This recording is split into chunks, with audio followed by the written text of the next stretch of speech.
Эми тынымсыз кароого муктаж болгон балдардын ата-энелерине айлык берилет. Тиешелүү токтомго өкмөт башчы Мухаммедкалый Абылгазиев кол койгон. Тагыраагы оорулуу балдарын кароо менен чектелгендерге 1-ноябрдан тарта айлык бериле баштайт.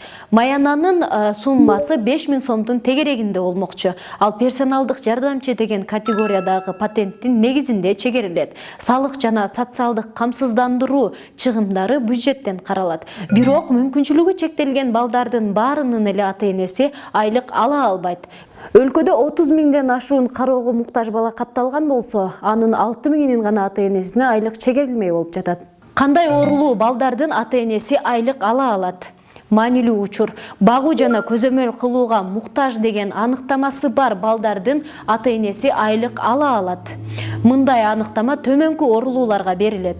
Туубаса майып балдарга, шал оорусу менен жабыркагандарга, мүмкүнчүлүгү чектелгендердин арабасына байлангандарга. Айлыкты ата-энелердин кимиси ала алат. 5000 сом өлчөмүндөгү маянаны ата-энелердин кимиси баланы үйдө карап олтурган болсо, ошол ала алат. Чегерилчү маяна бир гана ата-энеге тиешелүү эмес. Эгер баланы башка бир жакыны карап жаткан болсо, ошого айлык чыгарылат. Айлыкты кайсы убакыттан качанкыга чейин ала алат ата-энелер? Эгер бала туубаса майып төрөлгөн болсо, ата-энеси 6 айынан тарта айлык алып баштайт. Ал эми айлыкты чегерүү убактысы оорулуу бала 18 жашка толгондо токтотулат.